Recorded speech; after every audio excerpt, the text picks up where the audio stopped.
que nous portons, Père, donne gloire. Esprit de Dieu.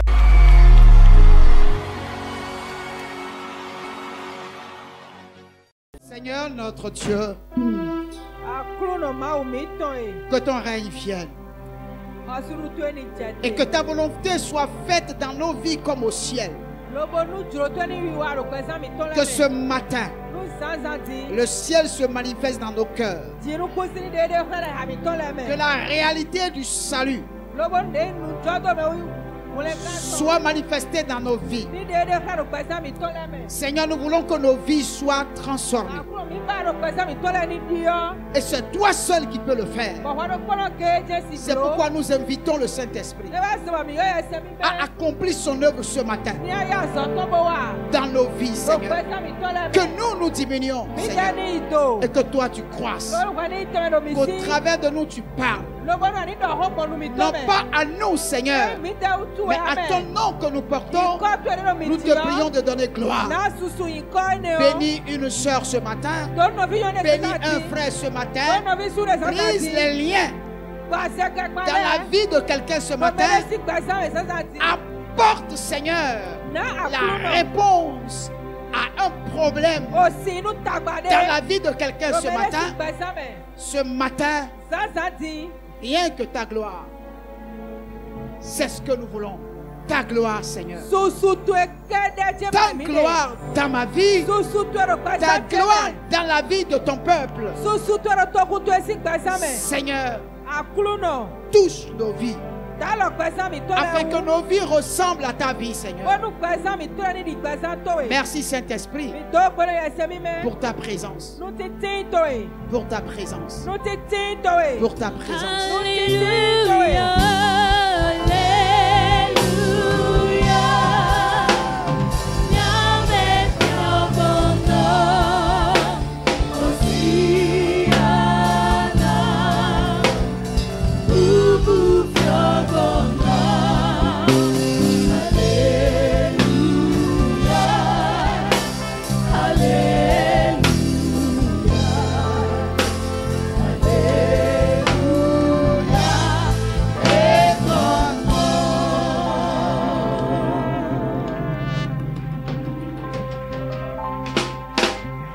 Nous asseoir dans sa présence.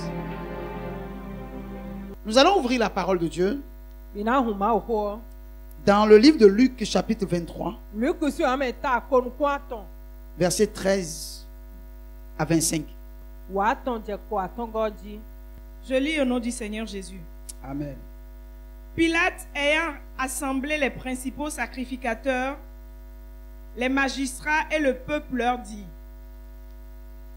vous m'avez amené cet homme comme excitant le peuple à la révolte. Et voici, je l'ai interrogé devant vous et je ne l'ai trouvé coupable d'aucune des choses dont vous l'accusez.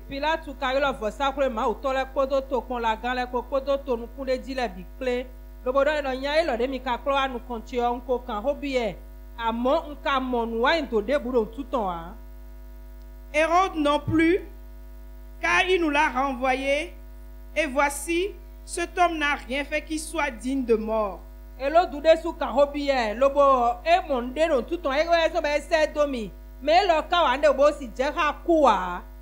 le relâcherai donc, après l'avoir fait battre de verge.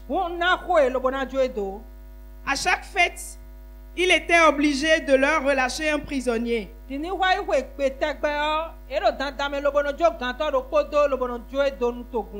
Ils s'écrièrent tous ensemble: fais mourir celui-ci et relâche-nous Barabbas. Cet homme avait été mis en prison pour une sédition qui avait eu lieu dans la ville et pour un meurtre.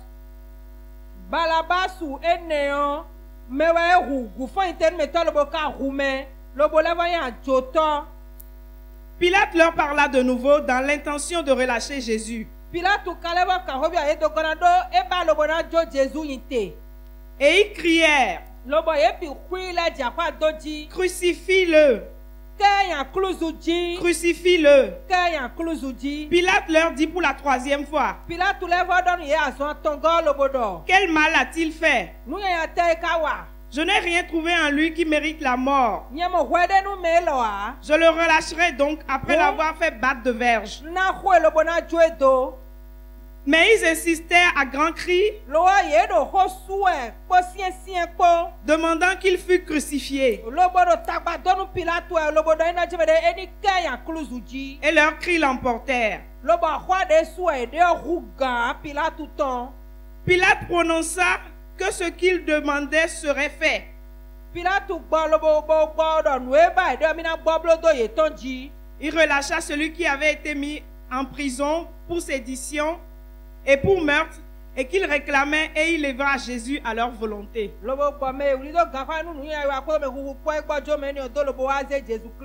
Gloire à Dieu.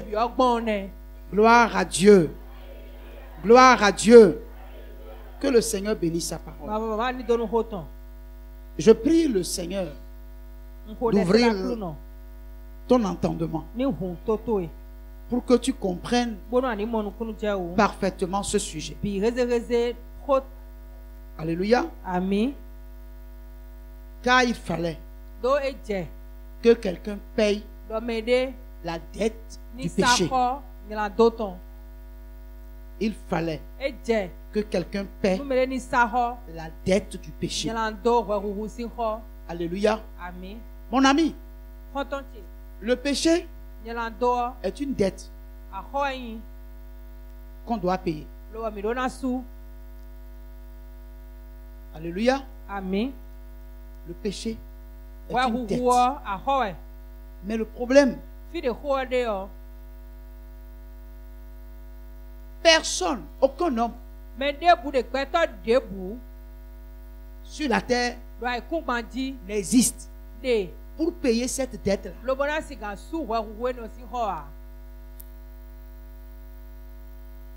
Gloire à Dieu.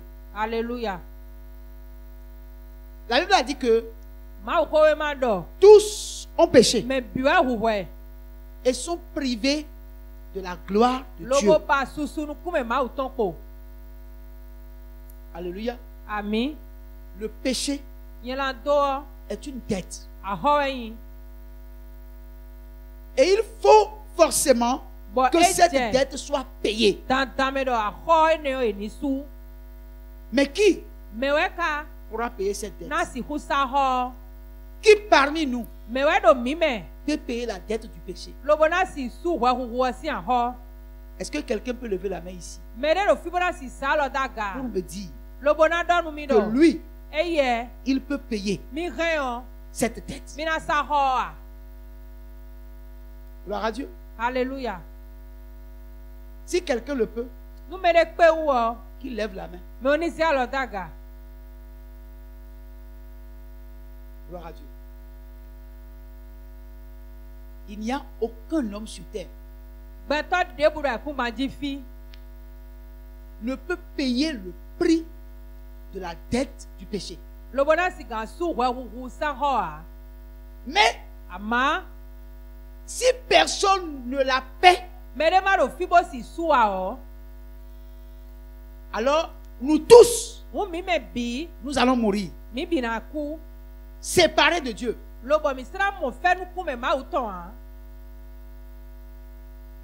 Parce que celui qui peut le payer,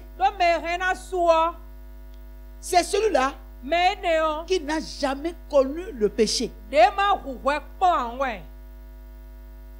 Mais sur la terre, il n'y a aucun homme qui soit sans péché. Il n'existe pas d'homme ni de femme sans péché. Parce que la Bible déclare que tous ont péché. Mais il faut que la dette soit payée. Ne pas payer la dette, c'est la condamnation de toute l'humanité. Et la Bible nous dit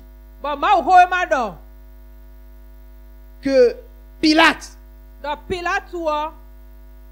rassemblé les principaux sacrificateurs, les magistrats et le peuple. Alléluia. Je vais vous dire ceci. Pilate est un gouverneur romain. Il ne connaît pas le Dieu des Juifs. C'est un païen. Mais ce sont les Juifs qui ont amené devant lui un homme qu'ils sont en train de condamner selon leur loi à eux. Donc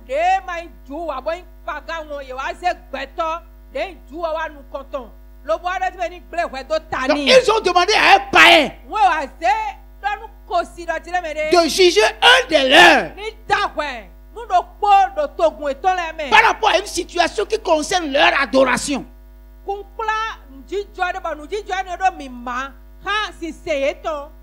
Pilate a compris que cet homme-là est un homme différent et qui ne peut pas se lever et le juger sans réunir ceux qui sont des dignitaires de la loi juive.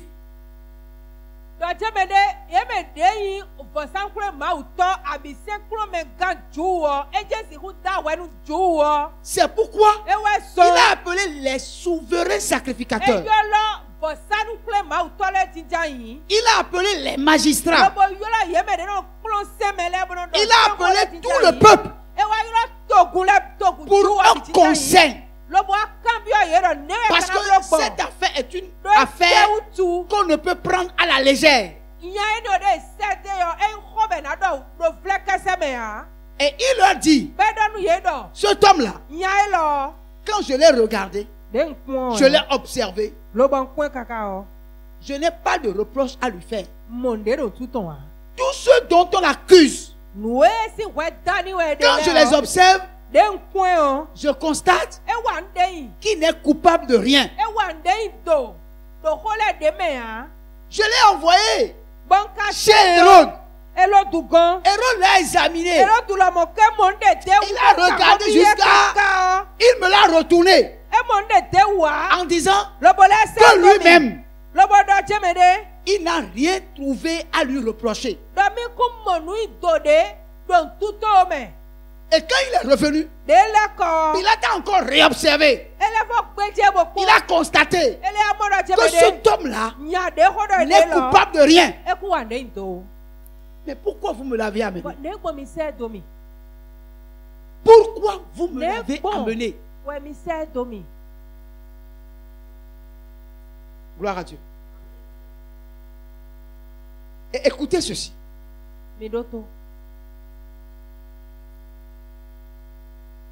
Hérode est allé jusqu'à... Pilate a dit, il n'a rien fait qui mérite la mort. Il dit, je le relâcherai donc. Après l'avoir fait battre de verge. Mais la personne n'a rien fait. Pourquoi il faut le frapper? Donc pour satisfaire votre demande, au lieu de le tuer, je vais le frapper et je vais le relâcher. Et la Bible dit qu'à chaque fête, Pilate était obligé de leur relâcher un prisonnier. Alléluia. Et ils ont commencé par crier tous ensemble, fais mourir celui-ci.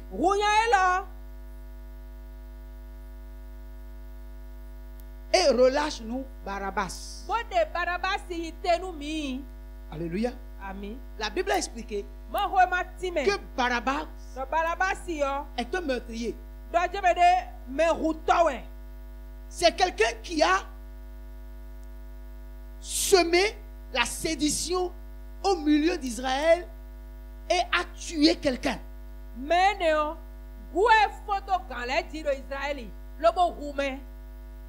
Et on l'a attrapé.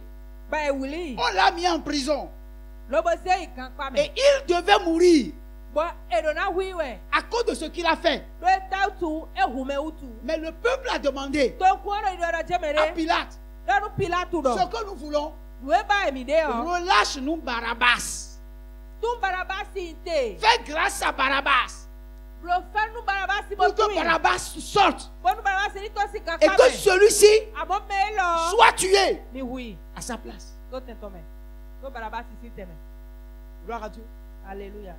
3 fois, Pilate a posé la question. 3 fois, ils ont dit, libère Barabbas et crucifie-nous celui-ci. Gloire à Dieu. Alléluia. Gloire à Dieu. Alléluia. Selon nous, c'est un mauvais jugement. Selon nous, c'est un mauvais jugement. Mais selon Dieu, c'est un bon jugement. Gloire à Dieu. Alléluia. Selon Dieu, c'est un bon jugement. Pourquoi c'est un bon jugement? Barabbas devait. Il devait. Et la dette qui est sur lui doit être payée.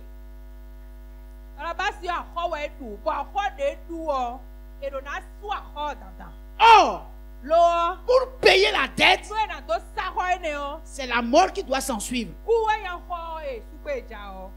Et il faut que lui il meure. Quelqu'un doit mourir. Mais le problème, le péché est la dette que toute l'humanité a sur le coup.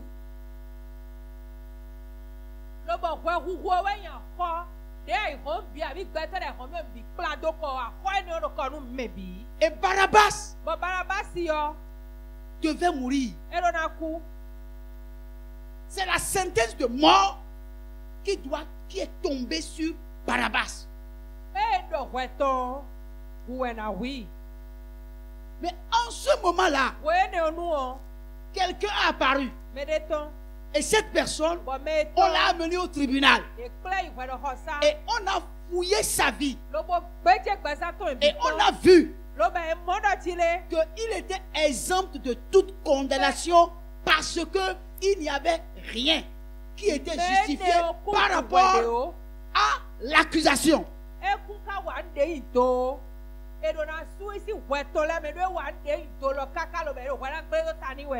Mais le peuple a dit qu'il faut qu'il meure.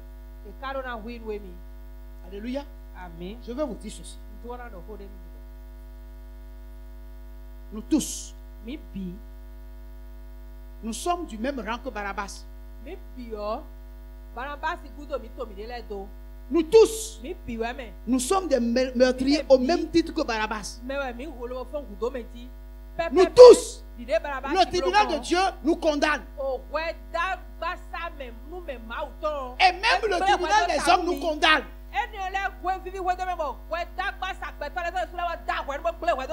Car le jour où une femme a été prise en flagrant délit d'adultère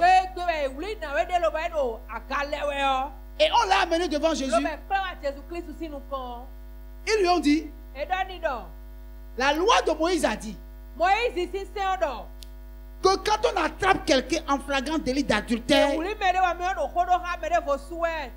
doit le lapider jusqu'à ce que la mort s'en suive. Mais maintenant, toi, maître, qu'est-ce que toi tu dis? La Bible a dit, ils ont dit cela pour le tenter. Oh, pendant que Jésus était là, il ne voulait qu'aucun meure à cause du péché. Mais le problème, avant qu'aucun pécheur ne meure, à cause du péché,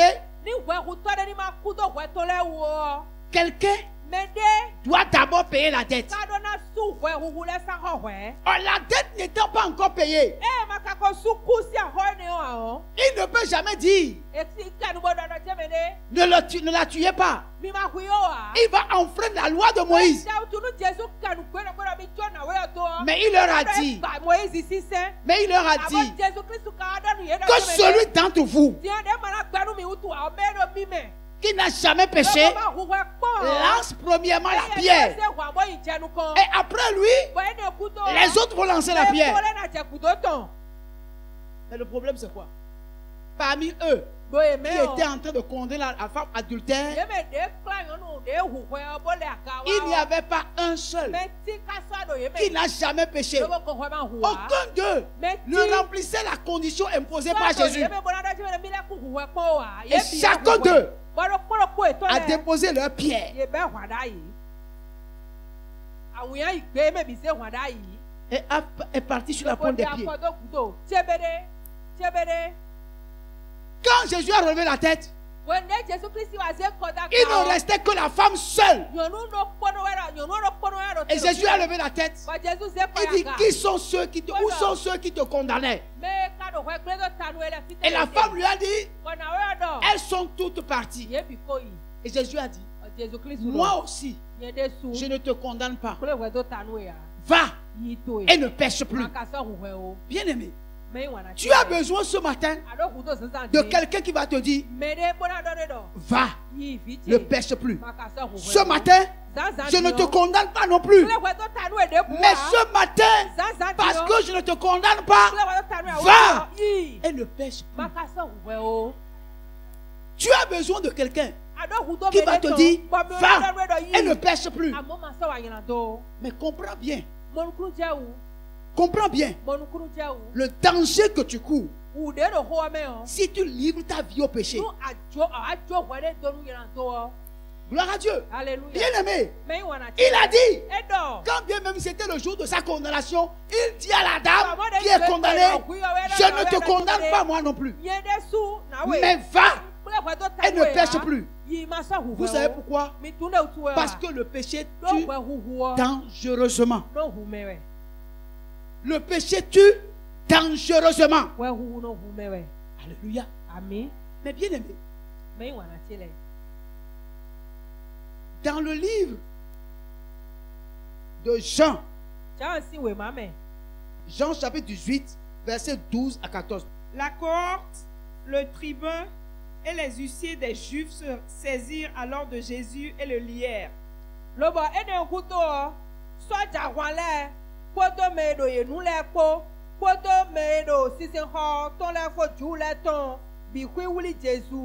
Ils l'emmenèrent d'abord chez Anne, car il était le beau-père de Caïphe qui était souverain sacrificateur cette année-là.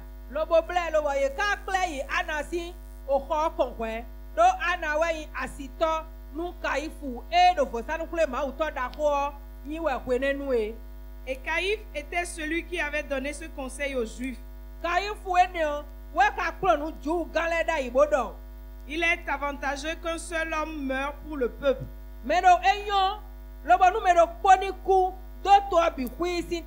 Gloire à Dieu. Alléluia. Lorsqu'on a amené Jésus, après l'avoir lié vers Caïphe, le beau-père du souverain sacrificateur, il a dit quelque chose de très important. Il dit, il fallait qu'un homme meure pour tout le peuple. Qu'un homme meure pour tout le peuple.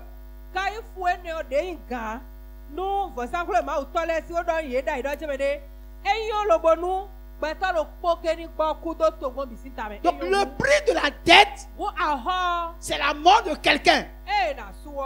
Mais quelqu'un en qui on n'a trouvé aucun défaut. Quelqu'un en qui on ne peut avoir de reproche à faire.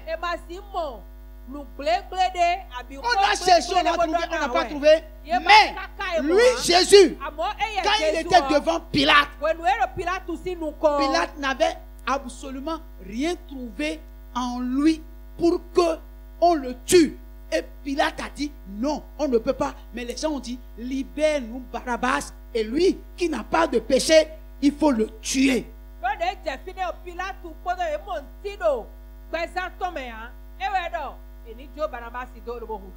Je n'étais pas là, mais je vais vous raconter une histoire.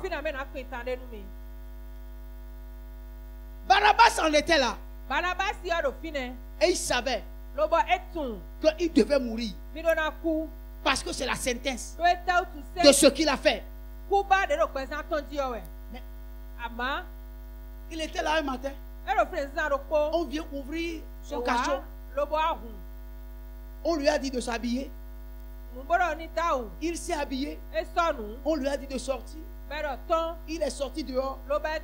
Et on lui a dit, tu es libre. Tu es libre. Pendant ce temps, Barnabas entendait un bruit. Il attendait des cris. Et il s'est posé la question de savoir qu'est-ce qui se passe. Et on lui disait, c'est un monsieur qui a été condamné. Mais qu'a-t-il fait? Il n'a rien fait. Mais pourquoi on veut le tuer? Non, on veut le tuer parce que on a décidé que ce soit ainsi. Mais pourquoi moi? Vous me libérez. Alléluia. Amen. Et Caïphe lui disait, il fallait que lui meure pour que tout le peuple vive. Pour que tout le peuple qui a péché puisse vivre.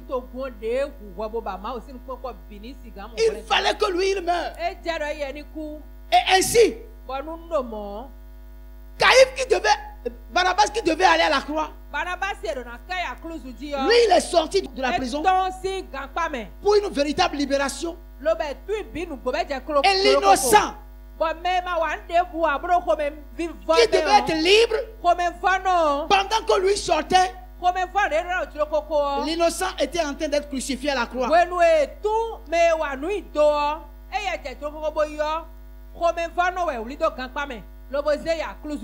Et il était en train d'être crucifié. Et Barabbas, le meurtrier, le brigand, lui il sortait pour une liberté. Et le juste était en train d'être crucifié. Pourquoi? Parce que la dette de Barabbas doit être payée pour que lui soit libéré. Mais le prix de la dette, c'est la mort. Et c'est Barabbas qui devait mourir. Mais Jésus est allé à la croix à sa place.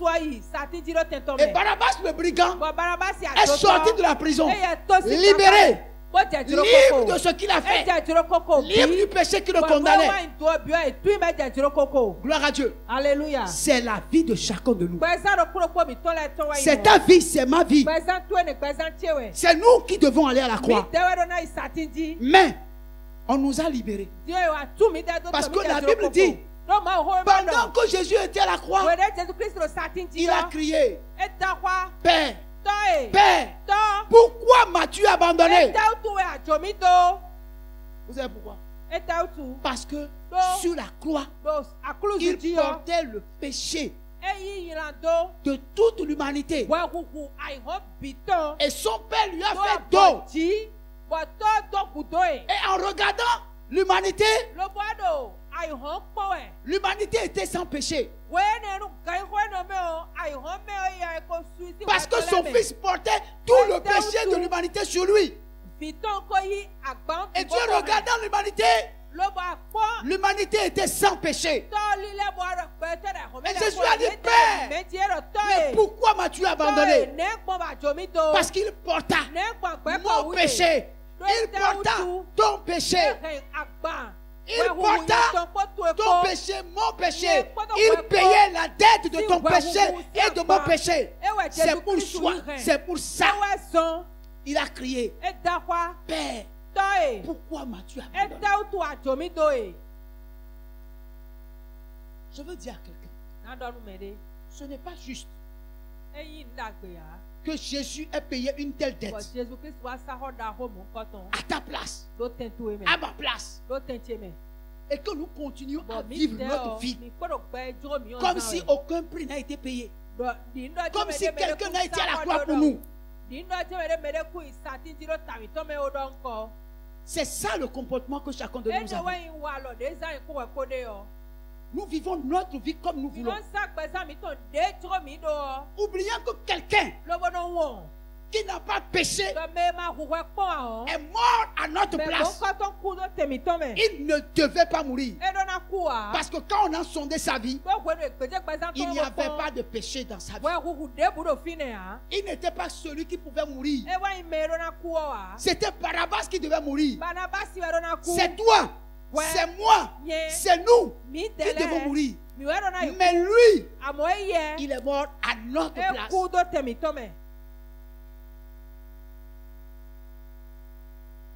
Mais si aujourd'hui, nous continuons à vivre notre vie comme si quelqu'un n'a pas payé la dette de notre péché, si nous ne comprenons pas que ce que Christ est venu faire à la croix, c'est pour que nous soyons sauvés du péché et que nous soyons plus condamnés. Mais en réalité, la vie n'a pas de sens pour nous.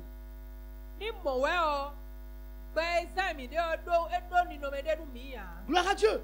Bien-aimé, où vous suivez Christ et vous le reconnaissez comme celui qui a payé votre dette à la croix, ou vous ne le connaissez pas du tout et vous vivez votre vie de pagaille et de désordre. Parce que frère, je vous dis la vérité, la dette du péché, c'est la mort. Et la Bible a déclaré, Dieu a tant aimé le monde qu'il a donné son Fils unique, afin que quiconque croit en lui ne périsse point. Parce qu'en réalité, c'est la condamnation qui est sur nous. Mais l'amour de Dieu a fait que Dieu a donné son Fils. Il a été crucifié à ma place, à ta place. Ce n'est pas une affaire de religion, frère. Il s'agit d'une expérience que tout homme sur terre doit faire. Sinon, frère, il y a deux endroits: la vie éternelle ou l'enfer. Tu as un choix à faire. C'est-à-dire tu as un choix à faire. Il y a deux endroits: la vie éternelle, le royaume de Ou l'enfer. Tu peux me dire, l'enfer n'existe pas. Et tu as peut-être raison. Mais j'ai entendu un prédicateur dire, lorsqu'un enfant est dans le ventre de sa mère, il croit que le monde se limite au ventre de sa mère. Gloire à Dieu. Alléluia. Si tu dis à cet enfant qui a une autre vie en dehors de la vie que tu vis dans ta maman, elle va dire non. La vie là se limite au ventre de ma mère. Gloire à Dieu. Alléluia. Pourquoi? Parce que c'est la vie du ventre de sa maman qu'il connaît.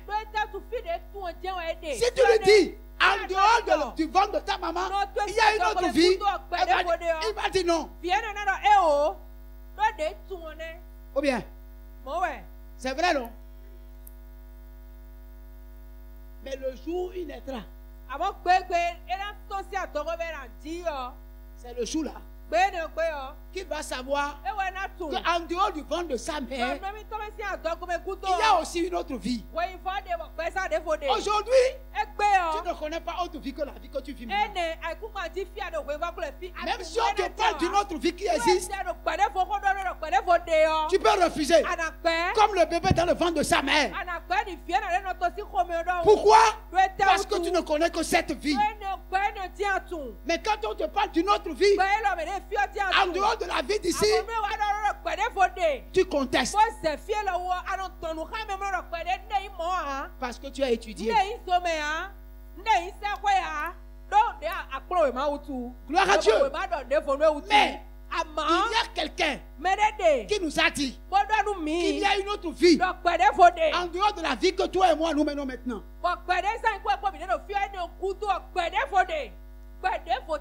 Mais tu refuses. Tu contestes cette vie. Mais je vais te dire une chose. La vie d'ici va finir. Et tu vas te retrouver dans l'autre vie que tu contestes. Et quand tu vas te retrouver dans l'autre vie là, que tu contestes, tu vas faire quoi? Tu vas faire quoi? Tu peux me dire? On nous dit que dans l'autre vie là, il y a deux vies. Les deux vies de l'autre vie, c'est l'enfer et le royaume de Dieu. Et ça, le choix là, c'est quand tu es dans la vie là. Quand tu es dans la vie là, que tu vas choisir où tu vas aller. Oh, pour aller dans la vie de Dieu, tu dois reconnaître celui qui a payé la dette. Celui qui a payé ta dette, tu dois le connaître. Si tu ne le connais pas, la Bible dit il n'y a de salut en aucun autre. Tu as beau contester, le salut ne vient que de Jésus. Ton salut dépend de la mort de Jésus à la croix. C'est pourquoi il a livré son corps. Quand il présentait le pain à ses disciples, il dit ceci est mon corps qui a été brisé pour vous. Mangez ceci en mémoire de moi. Lorsqu'il leur a donné la coupe remplie du vin, il leur a dit ceci est mon sang, le sang de la nouvelle alliance qui a été versé pour vous. Buvez ceci toutes les fois que vous réunissez et que vous vous souvenez de moi. Prenez ceci en ma mémoire. C'est lui qui a brisé sa chair pour nos péchés. C'est lui qui a versé son sang. Tu as beau dire que ce que je dis c'est religieux.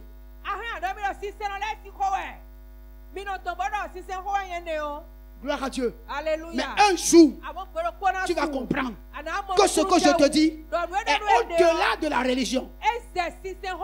Parce que Dieu n'a pas apporté de religion. Mais il a apporté une vie. Et la vie qu'il a apportée, c'est la vie de Dieu qu'il a mis dans son Fils. Et c'est cette vie-là qu'il a donnée pour que l'humanité soit sauvée. Aujourd'hui, tu es peut-être ici et tu n'as pas encore compris. Et toi, c'est seulement l'église que tu viens. Non, Dieu n'a créé aucune église. Mais il a créé une nouvelle manière de vivre. Et cette nouvelle manière de vivre là, il a mis ça dans son Fils. C'est celui qui a accepté le Fils. C'est celui-là qui a cette manière de vivre. Cette vie de Dieu, c'est celui qui l'a accepté, qui a ça.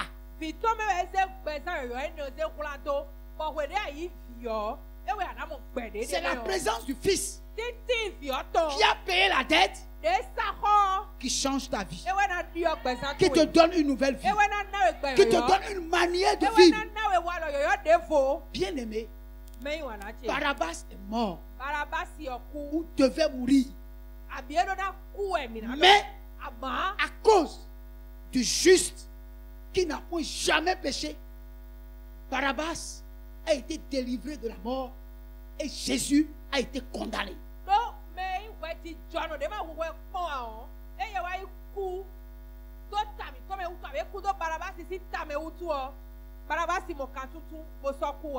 Bien aimé, la Bible va nous dire dans Hébreux chapitre 9, verset 22, sans effusion de sang, il n'y a pas de pardon de péché. Amen. Sans effusion de sang, il n'y a pas de pardon de péché. Or, il n'y a qu'un seul sang qui peut purifier l'homme. Le sang de Dieu. Le sang de Dieu. Pas le sang humain. Pas le sang d'un animal. Mais le sang humain. Mais dans le monde entier, on n'a trouvé aucun sang humain digne de pouvoir effacer le péché. C'est pourquoi Dieu s'est fait un corps qu'il a appelé Jésus, dans lequel il a habité. Parce qu'un esprit ne peut pas avoir de sang. Mais l'homme a besoin du sang pour être sauvé. Et Dieu a été obligé de se faire un corps pour y habiter. Pour que le sang qui doit te sauver et me sauver puisse exister. Un sang sans défaut. Un sang sans péché. Pour le verser à la croix. Comment un homme peut rester sur cette terre et ignorer ce sacrifice? Et Dieu va l'accepter dans le ciel. Mon frère, Dieu ne t'acceptera pas. Parce qu'il a fait tout ce qu'il faut faire pour que toi tu sois sauvé. Aujourd'hui, si vous entendez sa voix, n'endurcissez pas votre cœur. Parce qu'aujourd'hui, c'est votre jour de salut.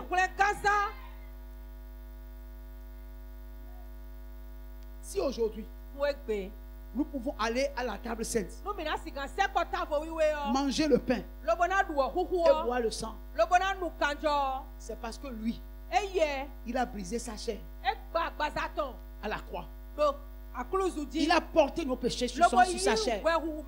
Sa chair a été brisée. Il était conscient de ce pourquoi il est venu. C'est pourquoi avant même d'aller à la croix, il a institué la Sainte Seine. Et il a dit à ses disciples, prenez et mangez. Ceci est mon corps qui est brisé pour vous. À cause de quoi? À cause de vos péchés. À cause du péché, la chair a été brisée. Et il dit, prenez ceci, mangez et souvenez-vous de ce que j'ai fait. Toutes les fois que vous mangez, vous vous souvenez de moi. Vous démontrez à l'humanité tout entière que le Fils de Dieu est venu. Et il était sans péché. Et qu'il est mort à la croix à cause du péché. Et nous prenons pour nous souvenir que quelqu'un est mort en acceptant d'être crucifié à la croix. Pour le commun du mortel, c'est du pain. Mais pour le Seigneur, c'est sa chair qui a été brisée pour nos péchés, pour nos iniquités. Et toutes les fois que nous prenons, nous reconnaissons ce qu'il a fait pour nous. Nous reconnaissons que ce corps a été brisé pour que nous nous ayons la vie. C'est là le problème, frère. Il ne s'agit pas parce que c'est parce que nous mangeons du pain. Non, nous mangeons ce que nous connaissons. C'est pourquoi il a dit avant de manger, que chacun s'examine et qu'on comprenne bien ce qu'on est en train de faire. Est-ce que tu as compris que c'est ta condamnation qu'il a pris sur sa chair pour que sa chair soit brisée? Est-ce que tu sais ça? Si tu ne le sais pas, attends jusqu'à ce que tu le saches. avant de le prendre. Parce que si tu le prends comme ça, sans connaître les tenants et les aboutissants, tu prends sur toi une condamnation. Tu dois comprendre ce que c'est. D'abord, tu ne dois pas prendre ça à la légère. Parce que c'est de la vie qu'il s'agit. Et il ne s'était pas arrêté là. Mais il a pris aussi la coupe remplie de vin. Et il dit ceci: est mon sang qui a été versé pour vous.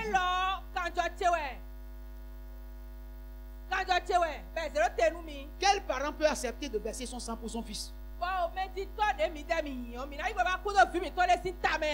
Qui? Il dit: ceci est mon sang que j'ai versé pour vous. Buvez ceci en mémoire de moi. C'est le sang que j'ai versé pour vous. Vous devez faire la différence entre le corps et le sang. Vous devez comprendre avant de prendre. Gloire à Dieu. Alléluia. Mes frères, le péché tue dangereusement. Il y a des gens qui ont fait alliance avec le péché. Quel que soit ce qu'on dit sur le péché, quel que soit ce qu'on dit sur le péché, ils ne veulent pas abandonner. Et ils ne veulent pas donner leur vie à celui qui a versé son sang pour que leur péché soit pardonné. Mon frère, ma soeur, je veux te dire la vérité. Cesse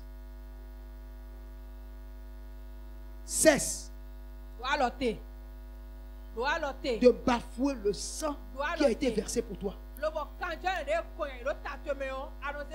Cesse de bafouer le corps qui a été brisé pour toi.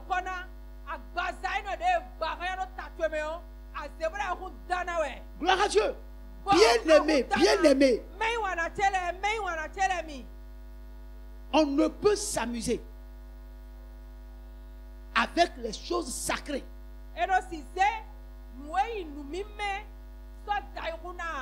Gloire à Dieu. La mort de Jésus à la croix est sacrée.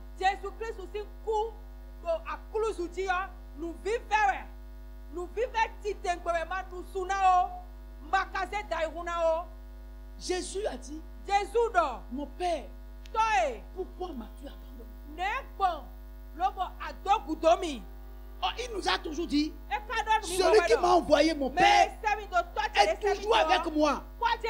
Mais le jour là, à la croix, le Père l'a abandonné. À cause de qui? À cause des justes? Non. Non, mais à cause des pécheurs. Parce que lui, il a accepté de prendre nos péchés. Ne nous amusons pas avec ce nom que Dieu nous a donné. Ne nous amusons pas de ce sacrifice qui a été consenti par Christ à la croix. Alléluia. Bien aimé, je ne sais pas ce que tu as reçu dans ce que je dis, mais je veux te dire une chose. Sache qu'il y a un seul sauveur. Il n'y a pas deux. Il n'y a qu'un seul sauveur. Donc nous ne devons pas nous amuser. Quand nous l'avons comme sauveur, nous ne devons pas nous amuser avec lui. Nous ne devons pas bafouer ce nom. Alors frère, si entre-temps tu as perdu le chemin et tu es retourné encore dans le monde après avoir confessé Christ, ce matin, c'est le jour du salut. Reviens à la maison, pas à l'église, mais reviens à Jésus. Reviens à Jésus. Et si tu es ici ce matin, Et tu n'as jamais encore compris pourquoi Jésus est mort à la croix. Je suis sûr que tu viens de comprendre. C'est la meilleure décision que tu peux prendre pour ta vie. Si ce matin, tu peux donner ta vie à Jésus, tu peux lui dire, Seigneur Jésus, j'ai compris pourquoi tu es mort. Oh Seigneur, je suis comme Barabbas. Je suis condamné. Mais aujourd'hui, en écoutant ce que j'ai entendu, je veux simplement être libéré de ma prison. Je veux que tu sois mon Seigneur et mon Sauveur. Je veux que tu prennes ma vie en compte.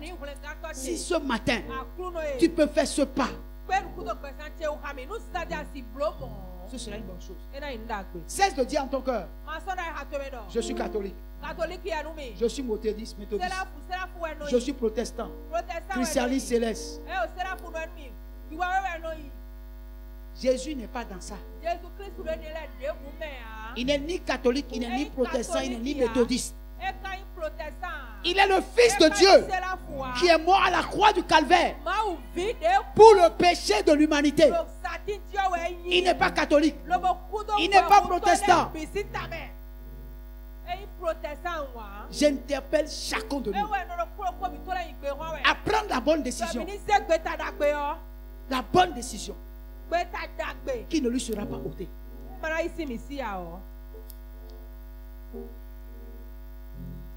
Je veux ce matin que tu élèves ta voix et que tu parles à Dieu. Et que tu parles à Dieu.